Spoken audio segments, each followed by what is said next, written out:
I was 17, barely a man, when everything I knew about safety, about home, about family crumbled. I still remember the exact moment Talia walked into my room, pale-faced, clutching a plastic stick in her shaking hand. "Jordan," she whispered. Just my name, nothing else. But the way her voice cracked made me stand. I took the test from her without flinching. 2 red lines. That tiny symbol might as well have been a detonator. My heart pounded like it was trying to leap out of my chest, but I swallowed it down and looked at her. "We'll figure it out," I said. Because what else was there to say? Love meant standing still when the world tilted. I told my parents that same evening. I couldn't keep it from them. I was raised on truth, or so I thought. I expected disappointment, maybe some shouting, but what I got was fire. "You've disgraced us," my father roared, slamming his fist on the dining table so hard the glass pitcher cracked. His face turned a shade I didn't know skin could reach. My mother didn't speak at all, just sat there, lips pressed in a line sharp enough to draw blood, her eyes fixed on the table like if she looked at me, I'd become a stain she couldn't scrub out. "I'm going to be a father," I said again, quieter.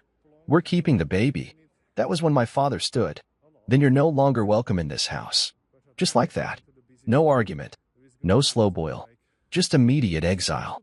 My mother didn't even blink. And that, more than my father shouting, broke me. She didn't fight for me. Didn't ask him to reconsider. She just sat there, wearing silence like armor. I went to my room in a haze, grabbed my old duffel bag from the closet, stuffed it with a few pairs of jeans, 2 shirts, my sketchbook, and the hoodie Talia always said made me look half-decent. My fingers trembled as I zipped the bag shut. I could still hear my father pacing downstairs, could still feel the heat of his fury clinging to the walls. I didn't cry. I thought I would. But all I felt was a dull ache, like the shock after a bone's been broken. Before I left, I stepped into my little sister's room. Kayla was only 9. Her hair was in braids, her room full of glittery unicorns and colored pencils. She looked up from her bed, eyes wide. "Why are you leaving with your bag?" she asked, her voice barely above a whisper. I knelt down, pressing my forehead to hers. "Because I have to, Kay," I said. "But I'll still be your big brother. No matter what." She nodded solemnly. Kids always understand more than we give them credit for. She didn't cry either. She just wrapped her arms around me so tight I thought my heart might collapse. And then I walked out. No goodbye from my parents. No second thoughts from them. It was like I'd vanished. One moment I was their son. The next, I was a stranger they never raised. Talia met me outside her apartment building.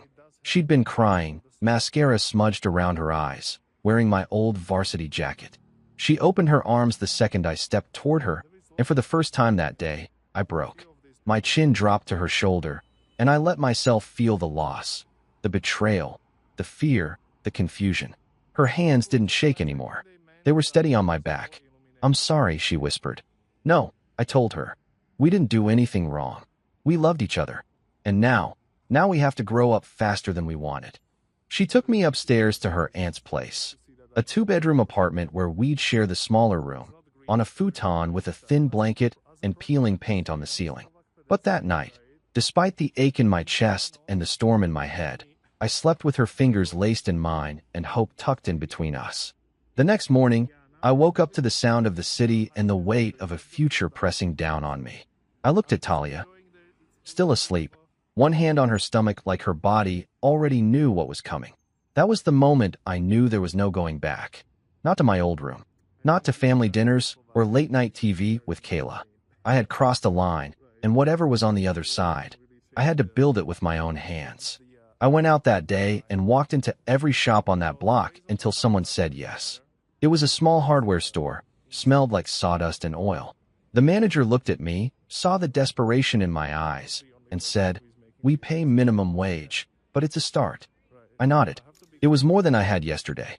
At night, I'd return to Talia's side, listen to her talk about school, rub her feet when they ached, and try not to let the weight of everything crush me. I started sketching again, not for dreams, but for sanity. In the margins of my notebooks, on the backs of receipts, even on brown paper bags. Art was my escape, my confession, my reminder that I still had something left of myself. I was 17. A runaway, a dropout, a soon-to-be father, but I was still here, still standing, and I'd fight like hell to stay that way. We moved into the basement of Talia's aunt's duplex on the east side. The first thing I noticed was the smell, mildew, and mothballs with a hint of something burnt, like the air had held its breath too long. The ceiling tiles were stained yellow and sagged in places. The floor was concrete, cracked and cold even with the thrift store rug we dragged in. There were no windows, just a small vent near the ceiling that hissed like it was trying to breathe. But it was shelter. For walls and a door we could lock. And for two teenagers about to become parents, that was enough. The mattress on the floor squeaked with every movement. We hung a sheet to separate the sleeping area from the rest of the space, which barely fit a makeshift kitchen, a second-hand microwave, and a mini fridge donated by one of Talia's cousins. Every day we collected small victories. Figuring out how to keep the hot plate from shorting out the power, saving enough for a small fan, learning which corner didn't leak during rainstorms. It wasn't easy, but we called it home. I dropped out of school after the second trimester. It wasn't some noble sacrifice, it was survival. Talia's belly was growing, and we couldn't both be in classrooms while bills gathered like dust. I picked up a day job sweeping aisles at a hardware store downtown, owned by a man named Cliff who didn't smile much but handed me my first paycheck with a gruff nod. At night, I hauled crates in the back of a warehouse 2 neighborhoods over. The hours were brutal. My body ached constantly, but I kept showing up. Sleep became optional. Food was whatever we could get for $5 or less. But I didn't complain. I couldn't afford to.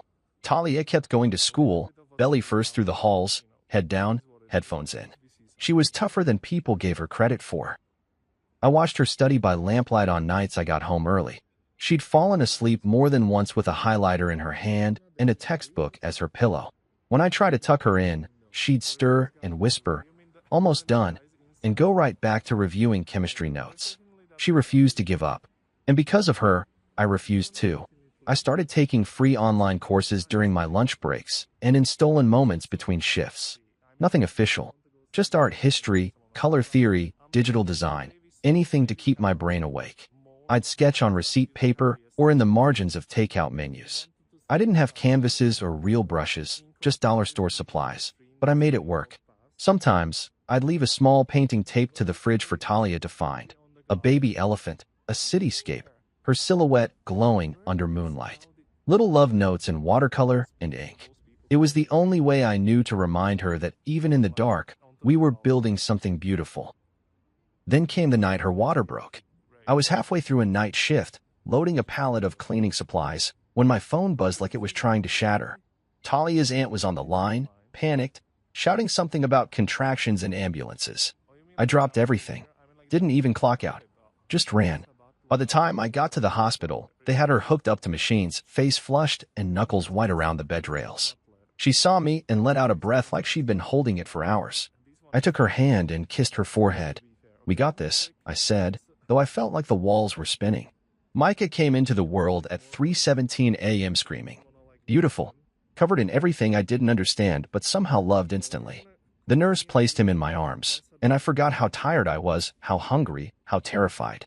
His eyes blinked up at me, my eyes, and I swear the whole room stilled. I cried. I didn't expect to, but it hit me like a tidal wave. Not just love. Redemption. Like the world hadn't swallowed me whole after all. Like I still had something worth becoming. We brought him home 2 days later in a borrowed car seat and a blanket someone had crocheted and left anonymously in the hospital gift bin. That first night, he cried nonstop. I paced the cold basement floor, humming lullabies I barely remembered from childhood, whispering promises I couldn't afford to break.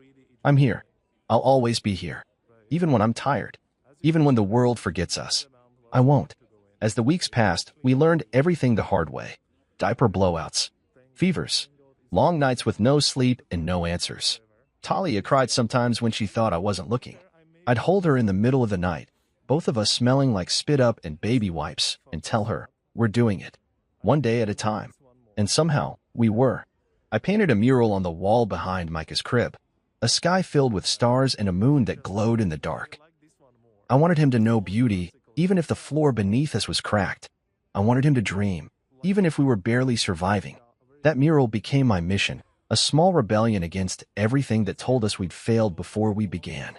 Every time I looked at Micah, I saw not just a baby, but a reason, a reset. He had Talia's focus, always studying the world like it owed him answers. But he smiled like me, wide, open, hopeful. And that made the exhaustion worth it. We didn't have much. Not then. Just 3 people in a basement. No diploma. No title. But we had each other. And that made our little world feel big enough. Even if no one else saw it, we did. There's a moment you never forget when you're a young father. It doesn't come during the sleepless nights or the first diaper disasters. It doesn't even come in the delivery room. For me, it came 3 years in, on a Tuesday afternoon, of all things. Micah had just spilled finger paint on the old futon. I was scrubbing red streaks off the side like a man possessed, muttering under my breath, when I looked up and saw him watching me. Not crying, not laughing, just watching with this strange calm, like he was studying what men did when things went wrong. I remember freezing. My hand still held the rag, but I didn't move. Because in that moment, I realized something. I wasn't just cleaning up a mess. I was teaching him how to handle life. That was the moment I stopped feeling like a kid with a kid and started realizing I was a father first, everything else second. By the time Micah turned 3, our basement apartment had become something of a second skin. Familiar, worn, still cold in the mornings, still damp when it rained, but it was ours. We had an old second-hand crib turned into a toddler bed, a toy bin that doubled as a coffee table, and more drawings on the wall than most museums. Talia had gone back to work part-time at a pharmacy, standing behind a counter in khakis and a name tag, while I worked early shifts at the hardware store and taught after-school art classes on Tuesdays and Thursdays at the community center nearby. I remember when I got the call from Mrs. Everly, the center coordinator. She had seen some of my paintings at a local pop-up and asked if I'd consider teaching kids. Nothing formal, she said. Just someone who knows color and won't scare off third graders. I said yes before I even asked what it paid. It wasn't much, but it was more than money. It was a chance to build something I cared about. Micah came to most of the classes with me. He'd sit on a stool with his feet swinging and a brush in his hand, mimicking everything the older kids did. Sometimes I'd find him drawing little families, stick figures holding hands, with suns that always smiled and clouds that never cried. He didn't know how poetic that was. He just liked the colors. Talia and I barely had time for each other outside of the constant rotation of work, parenting, cleaning, and collapsing. Date nights were a luxury we couldn't afford, not just financially but mentally. Most nights we were too tired to speak more than a few words before sleep stole us away. But we didn't complain. We were tired together, worn together, surviving together. And that meant something. We did find moments. Small ones. She'd leave me little notes in Micah's lunch bag. Remember? Blue is his favorite now, or you've got this. I'd draw quick portraits of her while she slept, hair tangled, lips parted, peace in her posture. I never showed her most of them. They were for me, a reminder that beauty lived even in exhaustion. Our friends from high school had mostly vanished by then. We were too different now, too adult for their parties, too serious for their drama. Some would text occasionally, offer support, with a heavy helping of pity, like our lives had turned tragic. But I never saw it that way. Tragic was giving up. Tragic was walking away from responsibility. What we had, that was life. Real, raw, and completely ours. I started painting more, late at night when Micah was asleep and the world felt quiet enough for my mind to stretch out. I couldn't afford fancy materials, so I made do, mixing leftover paint from work, using cardboard when I ran out of canvas. Finding inspiration in the way sunlight hit the corner of the basement wall or the way Micah's hands looked covered in purple chalk. Each painting was a piece of my journey, a silent protest against the version of my life that people assumed I had, broken, wasted, aimless. I painted love. I painted strength. I painted hope that refused to die. One evening, I took Micah to the park. Talia was working a closing shift, and I needed to get him some air. He ran ahead of me in his little green hoodie, chasing pigeons and laughing like the world belonged to him. An older man on the bench beside me nodded as I sat down. "He yours?" he asked. "Yeah," I said, a smile tugging at my lips. "Didn't think you were old enough to have one that age." I didn't respond right away. Then I said, "Being a father doesn't wait until you're ready. It just happens, and then you decide what kind of man you want to be." He studied me for a second, then nodded. "You're doing all right, kid." I didn't need his validation, but I won't lie, it felt good. Sometimes the world forgets to tell you when you're doing something right. It just points out when you screw up. So that one small comment? It stayed with me. We didn't have savings. We didn't have family support. But we had a rhythm now, a structure held together by sleepless nights and stubborn dreams. Every day I packed Micah's bag with snacks and wipes. Every day I kissed Talia goodbye on her way to work. And every night I tucked Micah in with a story and a song. One night, as I closed his bedroom door, I heard his small voice whisper, "I love you, Dad." I paused, not because it was the first time, but because he said it like it was the most normal thing in the world. Like he never questioned it. Like my love was his foundation, something he could count on like gravity. And in that moment, I didn't feel like the 17-year-old who got kicked out. I didn't feel like a statistic. I felt like a man. Not because I'd achieved anything monumental, but because I'd stayed. I tried. I'd loved. That's what fatherhood taught me. You don't grow up first and then become a dad. You become a dad, and it forces you to grow fast, hard, and deeply. And that version of me? He was just getting started. It was a Wednesday, one of those sluggish, gray afternoons where everything moved slower and even the air felt heavy. Micah was sitting cross-legged on the community center floor, drawing with his tongue peeking out of the corner of his mouth like it always did when he was focused. He had drawn a sunset, bold orange smears with violet streaks above stick figures holding hands. I remember standing there, arms crossed, watching him and thinking, damn, the kid sees color better than most adults. I was about to pin it to the bulletin board when Mrs. Everly handed me a letter. "No return address," she said. "Just your name." I didn't recognize the envelope.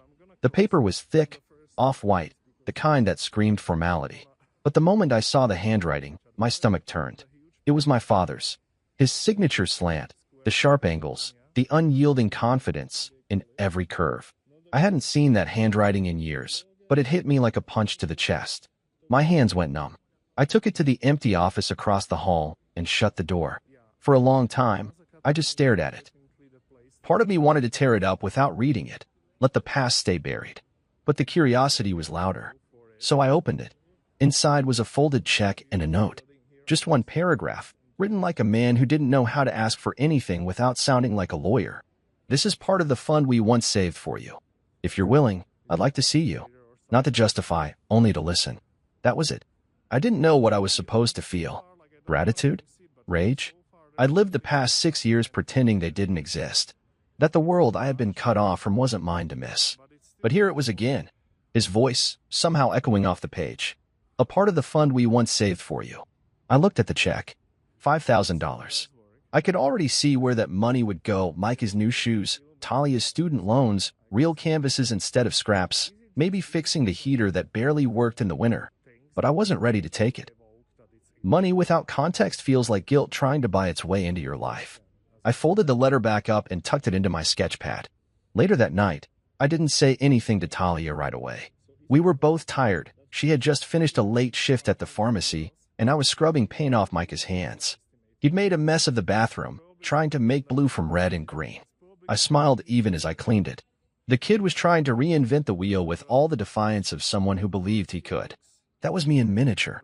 When Micah was asleep, curled on his side with one fist tucked under his cheek, I sat on the edge of the bed and held the letter out to Talia. She read it in silence. Her face didn't twist, didn't flare with anger or sympathy. She just sighed. "They waited this long?" she finally said, handing it back. I nodded. "Do you think he means it?" She leaned her head against my shoulder. "I think people remember what they had too late, and they try to get it back when it doesn't hurt them anymore. Do you think I should respond?" She shrugged. "That's up to you. But if you do it, don't do it for him. Do it for Micah. For you." She was right. She usually was when it came to matters of the heart. I spent the rest of the night lying awake, staring at the ceiling, wondering what my father would even say to me. Would he pretend those years didn't happen? Would he expect me to hug him like nothing shattered? I didn't need an apology. I needed the truth. I needed to know if he sent that letter because he'd changed or because he was ashamed of the silence he created. The next day, I found myself staring at the mirror above the sink. My reflection looked older than 23. Maybe it was the stress. Maybe it was being a dad before being a man. My beard was patchy, my eyes heavier. But there was something else too, something I didn't have at 17. Steadiness. I sat down with Micah over cereal and asked him, "Do you know what a grandfather is?" He looked up with milk on his chin. "Like Gramps in my book?" "Kind of." "My dad. He wants to meet us." Micah frowned, thinking hard. "Is he nice?" I hesitated. "He used to be. Then he wasn't. But he might want to try again." Micah shrugged. If he's not mean to you, maybe. That was all it took. Permission from the one person who mattered most. I didn't call. I wrote back. My letter was shorter than his. I got your message. I'm not sure what this is supposed to be, but I'm willing to talk. If you're willing to listen, like you said. This isn't about me anymore. It's about Micah. I mailed it with shaking hands. The wait that followed was agonizing. Every day I checked the mailbox twice. Talia didn't ask for updates, but I saw her glance at the door every time the postman came by. Even Micah asked once, "Did your dad write back yet?" Like it was a pen pal project from school. A week passed, then 10 days. Finally, a small envelope arrived. Different handwriting. My mother's. Inside was a photo. It was me at age 10, painting at the kitchen table, smiling. On the back, she had written, "I never threw it away." He kept it in his drawer. No words, just the image. I stared at that photo for a long time, and for the first time in years, I didn't feel invisible. I felt, remembered, not forgiven, not reconciled, but acknowledged. And maybe, just maybe, that was the first brushstroke towards something new. It was past 9 when Talia's phone buzzed.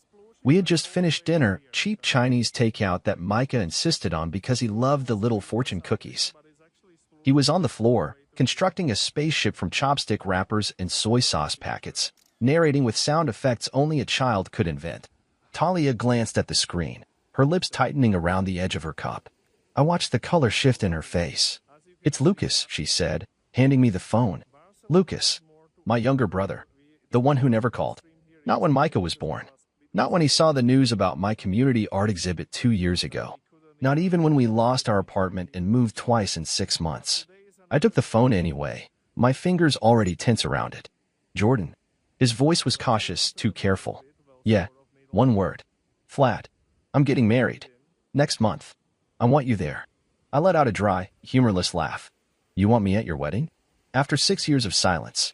"I know how it sounds," Lucas said quickly. "But things are different now. Dad's not. He's not doing great." "What's wrong with him?" Silence. "Then, I'll let him tell you, if you come." That stung. Not just the vagueness, but the implication, like I had to earn the truth. Like I had to step back into their world just to be trusted with something basic. "And Micah?" I asked. There was a pause. "Of course. We want to meet him too." "We." Not I. Not me and Brielle, his fiancée. "We," meaning my parents. The people who shut the door in my face and let it stay shut long enough for Micah to learn to walk and talk and ride a bike without them ever once seeing it. And now they wanted to meet him? Like he was an exhibit they hadn't toured yet? I didn't say anything. My jaw clenched so hard my teeth ached. Lucas rushed in with more words. "Look, I know this doesn't make up for anything, but they've changed. We all have. I think you'd be surprised." That was the part that really got under my skin. Not the invite, not even the talk of change, but the assumption that I hadn't. That they'd been evolving in my absence while I remained suspended in that moment when I was 17 and told to pack my things. I hung up without promising anything. Talia and I didn't talk for a few minutes. Micah was still playing, humming some off-key tune while his plastic spaceship crashed into invisible planets. She finally broke the silence. "You okay?" I nodded, then shook my head. "I don't know. What did he say?" "They want us at the wedding. They want to meet Micah." She sat with that a while, letting the weight of it settle into the room. "Are you thinking about it?" "I don't know," I said again, rubbing my thumb over my knee like the friction would clarify something. Part of me wants to tell them to go to hell. The other part wonders what it would mean for Micah, for him to know where he comes from, even if it's messy. Talia leaned over, resting her head against my shoulder. "Whatever you decide, we go together." I looked at her then, really looked. This woman who'd never asked me to be more than I was, never held my past against me, never made me feel like I had to beg for a place at her table. She didn't like my parents. Never had. Not since that first awful night. But she wasn't letting that speak louder than my uncertainty. She was letting me choose. That's what real love looks like. Not the kind you shout from rooftops, but the kind that stays silent and sturdy beside you when decisions threaten to break your spine. That night, after we tucked Micah in, I sat at the kitchen table, staring at the envelope with the wedding details Lucas had sent. Ivory cardstock, gilded borders, everything curated to perfection. Lucas and Brielle invite you to share in their joy. Even the names looked smug, printed in gold. I imagined my family in tuxedos and designer dresses, toasting champagne, clapping politely, pretending like nothing ever broke. Micah shuffled out of bed, rubbing his eyes. Daddy, I'm thirsty. I got him a cup of water, watched him drink it slowly, lips puckering around the rim. When he finished, he asked, Why do you look mad? I crouched beside him. Do you remember how I told you some of our family lives far away? Yeah, they want to meet you. He blinked. Like, your mommy and daddy? I nodded. Okay. He didn't seem scared or excited. Just open. Children don't carry the same bitterness. They just want to understand. Would you want that? I asked. Will they like me? That question shattered something in me. He wasn't worried about judgment or history. He was worried about belonging. I hugged him tight. They'd be lucky to meet you. When I looked at Talia later, I already knew what I had to do. I'm going, I said. Not for them. Not to forgive or pretend, but because Micah deserves to know what came before him, even if it was broken. She nodded once. Then we go as a family. I kissed her forehead. Always. And just like that, something inside me shifted. I wasn't walking toward them as a boy with his head bowed. I was walking in as a father, a partner, a man who had built a life from ashes. They weren't getting a prodigal son. They were getting someone far more whole. Someone they never expected. The wedding was held at a private estate on the edge of town, one of those places with ivory columns, a cobblestone driveway, and a staff that opened your car door before you even unbuckled.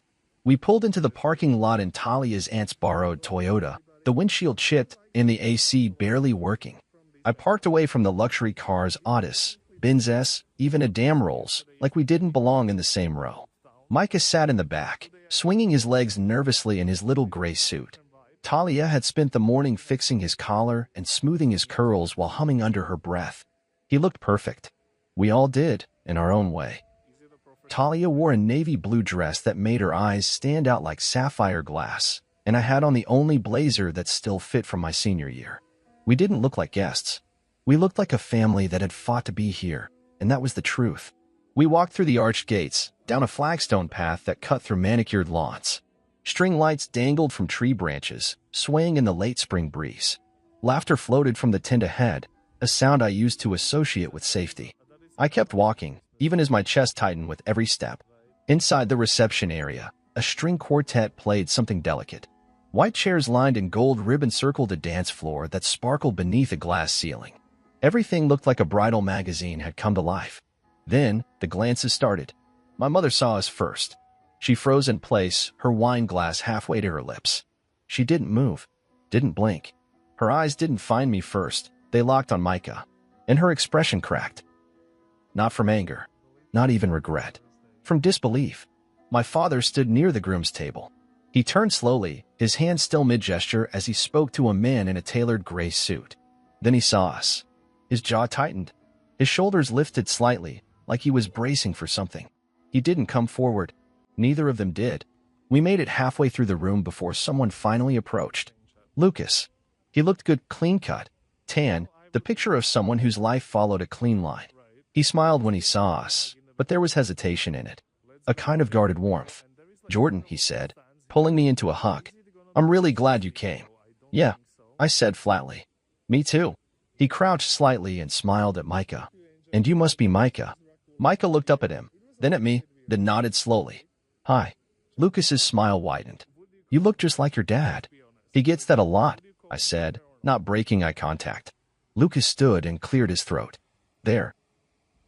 Over there, he said, nodding subtly toward our parents. I nodded once. Thanks.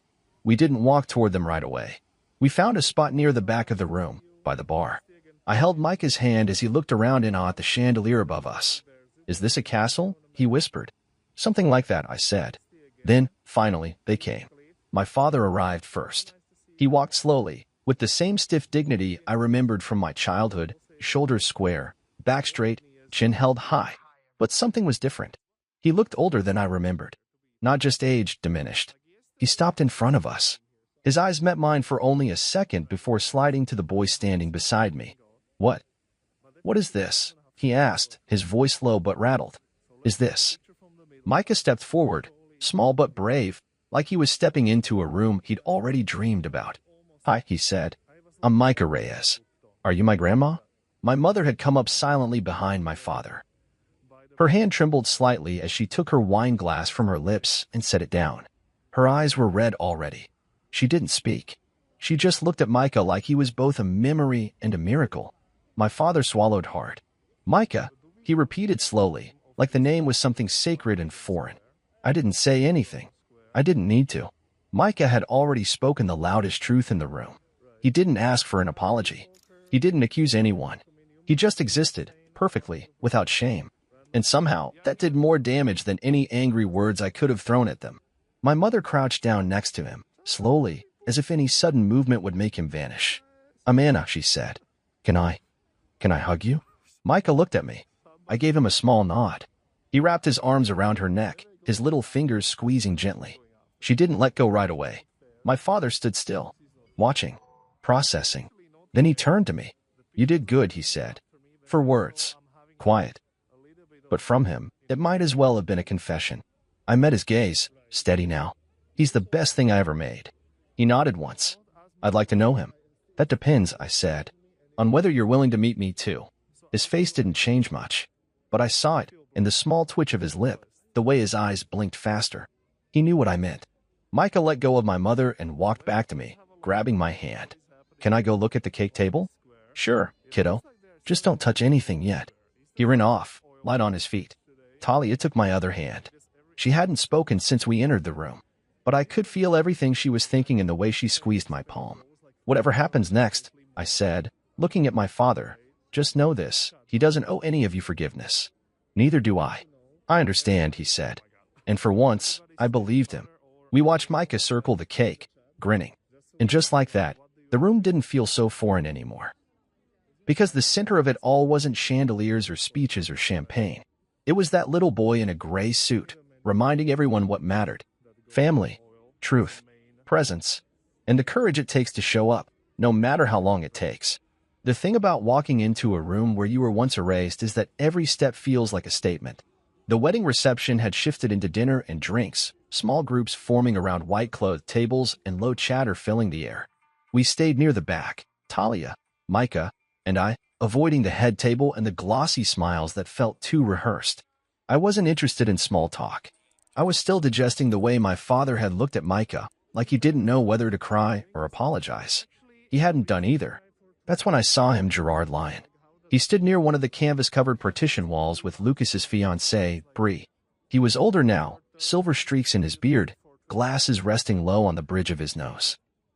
I remembered him from an art showcase in high school, back when people still talked about me like I had potential. He was a curator for a local gallery, always sniffing out the next great thing. He'd shaken my hand once when I was 16 and told me, "You've got an edge to you. Don't let it dull." Now, he stared at Micah, who was seated at a side table drawing a house with crayon on a kid's activity sheet. I watched as Gerard tilted his head, then bent down to get a better look. Micah, ever the open soul, started explaining his drawing, how the roof was red because red made it look safe, and the tree was crooked because real trees didn't grow perfectly straight. I walked over slowly, unsure if this was going to be awkward or affirming. Gerard stood upright as I approached, eyes flicking to mine. "This your son?" "Yeah, that's Micah. He's got a rare sense of composition for his age," Gerard said, arms crossed as he nodded thoughtfully. "Who taught him that?" I shrugged. "No one really. He watches me. I guess it rubbed off." "You paint?" "Still do." His eyes narrowed with curiosity. "Wait." "Jordan Reyes." I gave a single nod. He blinked, recognition lighting up his expression. "You disappeared.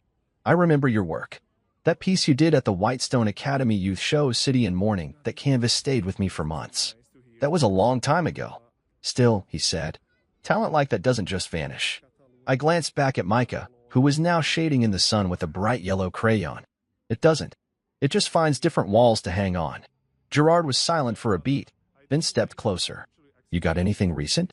"A few pieces," I said cautiously. "I teach now, after-school art classes at the rec center. And I paint when I can. Nights, weekends."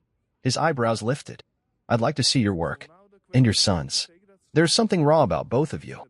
It's honest. And I don't see honest often enough." I didn't know how to respond to that. Compliments weren't something I trusted easily, especially not from people who once knew me at my most promising. But this didn't feel performative. It felt interested. Real. "You serious?" I asked. I wouldn't say it if I wasn't. Talia had joined us by then. She didn't interrupt, just stood quietly, one hand on Micah's shoulder. Gerard turned to her. Your family's got something special here. Don't let the world dull it out of you. And just like that, he handed me his card and walked away. I tucked it into my pocket, trying to keep my expression even. Talia nudged me. You okay? I think so. You're more than okay, she said, voice quiet. You're being seen again.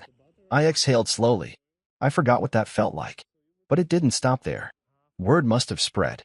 First, one guest wandered over, asking if it was true I was Jordan Reyes, the same kid who had sketches published in the Whitestone zine. Then another, someone who remembered my early portfolio online. They weren't malicious, just curious. Whispered fragments reached my ears. Thought he dropped out, heard his dad disowned him. That's his son? I didn't flinch. I didn't shrink. I just let it come. Then my father approached again. He didn't look angry, just unsettled. Maybe by how quickly people were gravitating back to me. Maybe by how natural Micah looked in that room. We should talk, he said softly. Only if you're ready to listen, I replied, echoing the words he had once sent to me. He nodded, gesturing toward a quiet corridor near the exit. Talia gave me a look. Go, she said. I've got Micah. I followed him down the hall. The noise of the reception faded behind us. We stopped near a stained glass window overlooking a garden. I didn't come here for a fight, he said. Good, because I'm not interested in one. He looked down, then back at me. I sent that letter because I've been wrong for a long time. And watching Micah today, he's everything I thought you couldn't be when you were 17. Turns out, I was just too proud to see who you were becoming. I crossed my arms. You said I disgraced the family. I did, he said quickly. And I was wrong. I was scared, embarrassed, and I took that fear out on you. I let pride build a wall I didn't know how to climb down from. I let the silence stretch. When I finally spoke, my voice was steady. It wasn't just about you and me. You disappeared. From Micah. From Talia. You erased us like we didn't count. I know, he said. And I don't expect to be forgiven. But I'm here now. I want to be part of your life again. I want to know my grandson. I studied him. Really studied him. And for the first time, I didn't see the man who kicked me out. I saw a man still holding the pieces of what he broke. Then show up, I said. Not for one day. Not for the wedding. Show up when it's hard. When it's boring. When no one's watching. That's what being a father is. That's what Micah needs. He nodded. Then I will. I didn't smile. I didn't shake his hand. But I didn't walk away. And maybe that was enough. Not an ending. But a confrontation that didn't end in fire for once. Just an open door. And a chance. Every Saturday morning started the same, with the smell of burnt coffee and the gentle hum of sunlight through the blinds. Micah would wake up first, climbing into our bed and wedging himself between me and Talia like a live wire full of questions. Are we going to the studio today, Dad? He'd ask, already dressed in mismatched socks and a superhero t-shirt. He knew the answer, but he asked anyway. Saturdays were sacred. They belonged to paint-streaked aprons, drying canvases, and the small circle of kids who gathered in the rec center's east wing, calling me Mr. J, while Micah proudly announced, "That's my dad." After the wedding, something shifted, slowly, like an old house creaking back into place after a storm. My father started coming to the studio. Not every weekend, not with some grand announcement or apology. He'd just show up, quietly, take a seat near the back of the room, and help when asked. At first, the kids avoided him. He looked out of place in his pressed slacks and button-down shirts, a man too stiff for smocks and finger paint. But he adapted. He rolled up his sleeves, filled water cups, helped tie aprons. When a paint tray spilled, he was the first to grab a rag. I watched him out of the corner of my eye for weeks, waiting for the mask to slip, for the judgment to surface again. But it never did. He didn't speak much, just observed, listened, and slowly blended into the rhythm we'd built without him.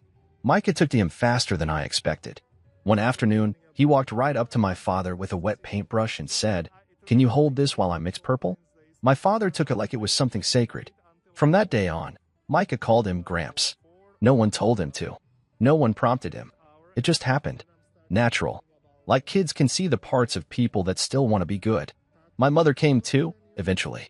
The first time, she brought store-bought cookies in a Tupperware container and hovered near the entrance like she was afraid to break something. She barely made eye contact with me, but she sat with Talia, asked her questions, real ones, not forced, and complimented Micah's drawings like they were masterpieces. It wasn't warm, exactly, but it was effort. And for people like her, effort was monumental. Talia remained cautious. She had every right to be. She'd seen me cry after the door was slammed in my face. She'd wiped away tears I didn't even know I'd shed in the first year we struggled alone. She didn't forgive easily, but she observed, measured, and what she saw, over time, was consistency. No promises. No grand gestures. Just two people, my parents, who kept showing up. One Saturday, I gave the kids a lesson on texture. We'd glued fabric and thread to the canvases, creating layers before we even touched paint. Micah's piece looked like a jungle, green yarn vines, cotton clouds, gold foil for the sun. My father stood behind him, gently trimming a piece of felt with scissors while Micah described his rainforest planet. I stepped back for a moment, took it all in, the kids laughing, paint splattered everywhere, the smell of acrylics in the air, and felt something I hadn't felt in a long time. Peace. After class, when the last of the kids had run off with their rolled-up projects, my father stayed behind. He wiped the tables without being asked, like it was routine now. I walked over with 2 paper cups of coffee, cheap, slightly bitter, but hot. He took his with a nod. "You're good at this," he said. "Teaching." "All of it," he said, motioning to the room. "You built this from scratch." I didn't respond right away. I just sipped my coffee, watching Micah in the corner cleaning brushes, humming to himself. "I didn't know how to support you when you were 17, my father said after a moment. "I didn't even try." "No," I said softly. "You didn't. I thought I was protecting you. From failure. From ruining your life. And what you actually did," I said, turning to face him, "was make me build one without you." He looked away then, that old pride still flickering under the surface. But he didn't defend himself. He just nodded. "You did build one. Better than I ever could have imagined." We stood there in silence. Not heavy silence. Just stillness. A kind of understanding. Micah skipped over a moment later, holding a dripping brush. "We need more blue, Dad." I reached for the tub. "Dark or sky?" "Sky," he said. "It's for the clouds." He darted back, and I handed the container off to him like a baton in a race. My father watched, his eyes softening. "I missed so much," he said under his breath. "Yeah," I said. "But you're here now. That counts for something." He gave a small smile. Not wide, not proud, just real. Talia came in with 2 juice boxes and sat on the stool beside me, nodding at my father. "He helped Micah glue on leaves," she said, almost teasing. "I'm a quick learner," he replied, and for once, she didn't bristle. Micah stood up on his stool and held his canvas above his head like a trophy. "Tata." It wasn't perfect. The glue was smeared. The clouds were uneven, but the joy on his face made it museum-worthy. My mother walked in just then, holding a camera. She'd apparently picked up a hobby lately, photography. She asked if she could take a picture. Micah posed. Talia smiled. I stood beside them, my arm around my son, my other hand resting on Talia's shoulder. My parents stood to the side, capturing it. Not in control, not defining it, just witnessing. And that felt right. Because after all these years, we were still painting our family, layer by layer, stroke by stroke. And for the first time, everyone was holding a brush. The email came on a rainy Thursday night, the kind where the sky felt too low and the water hit the windows like it was trying to get inside. Micah was asleep on the couch under a pile of blankets, one sock halfway off and his latest masterpiece clutched in his fist, a spaceship made entirely out of bottle caps and dried pasta. Talia was in the kitchen, flipping through coupons and humming a lullaby she'd never admit she still sang to herself. I was at the rickety desk we'd shoved against the wall, laptop open, cursor blinking on an unfinished lesson plan for the Saturday class. Then the inbox pinged. Subject: Proposal for Exhibition, Generations in Color. I clicked, half expecting spam or another rejection. Instead, I read the words 3 times before I could believe they were real. Jordan, it was an honor meeting you and Micah at the line reception. I meant what I said about your work. It's raw, emotional, and utterly human. I'm curating a new exhibit this fall focused on the theme of generational creativity, and I'd like to formally invite you and Micah to be featured artists. Title: Generations in Color. Your story, the two of you creating despite the odds, is the heart of what this gallery needs. Let me know if you're open to it. Best, Gerard Lyon. I blinked. Read it again. Then I stood up slowly and walked into the kitchen. Talia glanced up. What's that face? Gerard wants to feature us, I said, voice barely above a whisper. Me and Micah. In a gallery exhibit. She dropped her pen. What? I handed her the laptop. She read the message in silence, her hand covering her mouth. Then she let out a soft, disbelieving laugh. Oh my God. I nodded. He wants our work. Together. Talia looked at me, tears gathering in the corners of her eyes. You're going to be on a wall again. We are, I said. This time, not alone. We told Micah the next morning. He blinked at us over a bowl of cereal, spoon halfway to his mouth. Like, real people will see my pictures? In a museum? Gallery, I corrected, though to him it might as well have been the Louvre. He dropped his spoon and raised both arms in the air. I'm going to be famous. Talia laughed, tousling his curls. You already are to us. The next few weeks moved in a blur, selecting the pieces, stretching new canvases, painting late into the night while Micah hummed beside me and added finishing touches to his crayon rainstorms and rocket landscapes. Talia helped frame our work, label the backs, and type up the artist bios that Gerard requested.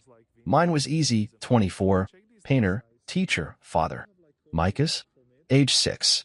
Like cinnamon toast. Paints what he dreams. The opening night arrived on a Saturday, fittingly.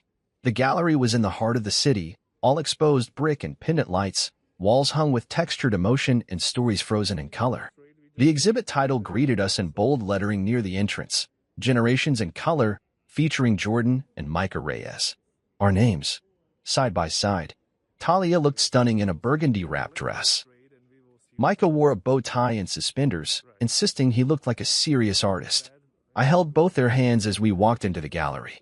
Guests moved slowly through the room, pausing to take in the art. My section held oil portraits of fatherhood, of Micah sleeping, of our basement ceiling with its peeling hope. Micah's pieces were opposite mine, bright explosions of color and imagination, joy without restraint. The contrast was startling and perfect. Pain and light, depth and freedom. Side by side, like two chapters of the same story. People stopped us, asked questions, shook our hands. Some asked about our process. Others just stood quietly, reading the descriptions beside the paintings. Then, I saw him. My father stood in front of one of my canvases, his hand lightly resting against the wall just below the frame. It was a painting of our old kitchen table, empty, scarred, lit only by a shaft of memory-shaped light. I hadn't given it a title. I remember this table, he said when he noticed me behind him. You used to draw with crayons on the corner. I nodded. You painted over them. He turned, meeting my eyes. I wish I hadn't. It wasn't an apology, but it was a confession. And sometimes, that's what healing sounds like. I don't remember drawing on it, I said softly. But I remember you buying it. I remember you sanding it down in the garage. He smiled faintly.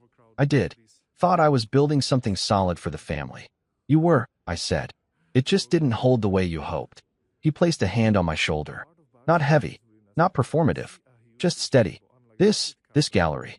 It's beautiful, Jordan. You didn't just rebuild. You made something new. Before I could respond, Micah tugged my sleeve. Come see mine, Dad, he said, bouncing. This one's called Sky Hugs. He dragged me across the room to a crayon-heavy canvas filled with blue swirls and two stick figures floating in the sky, arms stretched toward each other. That's you, he said, pointing. And that's me. We're hugging but flying too. Talia joined us, her eyes glassy as she read the little description he'd dictated. My dad always catches me, even when I fly too high. I pulled them both into a hug right there, not caring who was watching. Because this wasn't just art. This was our life. On the walls. In the room. Alive and seen. Later that night, Gerard gave a short speech. There's something rare about seeing stories told through color and contrast, he said. Jordan and Micah Reyes remind us that family isn't always neat, but it is always powerful when it stays. The crowd clapped. My parents clapped. Talia squeezed my hand. And in that moment, I didn't feel like the boy who was cast out. I felt like a man who had carved a world for his son, one stroke at a time. And finally, we were framed not in shame, but in celebration. The crowd had thinned out by the time I saw him, tall, smug, polished. Like a shadow stepping back into a story that no longer belonged to him. Ronan Blake, Talia's ex. The one who ghosted her the moment life asked him to grow up. He stood near the back of the gallery, wearing a navy suit and a practiced smile, as if he'd been waiting for the right moment to step onto the stage. I hadn't seen him since we were 17, Since that whispered rumor passed through the halls of our high school that he wasn't ready to be a father, he didn't call, didn't check in, didn't offer a dime. And now, here he was, staring at Micah's artwork like it meant something to him. He looked up and noticed me. His face tightened for half a second before it softened into something friendlier, fake, but rehearsed. "Jordan," he said, as if we were old friends at a reunion instead of two men who stood on opposite sides of everything that mattered. "Ronan," I replied, flat. He took a few steps forward. "He's amazing. Micah, I mean, the pieces. His eye for color. He's really talented." I nodded once. "He is."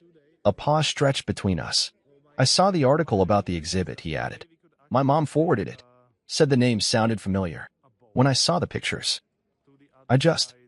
You decided to come claim something," I interrupted, voice sharp but calm. He flinched. "I'm not here to start trouble." "No," I said. "You're just here to show up for the first time in 7 years. In a suit. In a gallery. Where there are people to impress. That's not fair." "You're right," I said. "Fair would have been you standing next to Talia in a delivery room. Fair would have been you handing her tissues instead of silence when she told you she was pregnant." He inhaled, looked away. I was scared. "So was I snapped. But I didn't run. I didn't vanish." He pressed his lips together, nodding slowly. "Look, I'm not asking for anything. I just wanted to see him. See who he is. What he became." I folded my arms. "He became what you couldn't." That one hit. He swallowed hard and nodded. "Do you think I could meet him? Just once?" The protective instinct in me flared up like a fire set to dry brush. But I didn't shout. I didn't curse. Instead, I looked over at Micah, who was laughing with Talia and my mom near the refreshment table. He had a juice box in one hand and a cookie in the other. Carefree. Whole. "I'll ask," I said. "But if he says no, it's no. And if he says yes, it's one time. You disappear after." "Understood." I walked over to Micah and crouched next to him. "Hey, buddy. There's someone here who wants to meet you." He looked up, his brows furrowed. "Who?" I hesitated. "His name is Ronan. He used to know your mom. From before you were born." Micah considered that for a second. "Is he nice?" "He says he just wants to meet you. You don't have to go with him. You don't have to talk. You can just wave and go back to your cookie." Micah looked across the room and saw Ronan standing stiffly by the door. Then he looked back at me. "Okay," he said. "Just a wave." I took his hand and walked him over. Ronan's eyes filled the closer we got, a look somewhere between awe and guilt. "Hey there," he said gently. Micah stood behind my leg, just peeking out. Ronan crouched to his level. "Your name's Micah, right?" Micah nodded slowly. "Yep. I saw your art," Ronan said. "It's really good. You're very talented." "Thanks," Micah mumbled. There was a pause.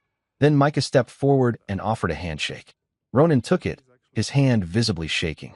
"Okay," Micah said. "That's it." I smiled. "That's it." Micah turned and went back to Talia, who was watching with steady eyes.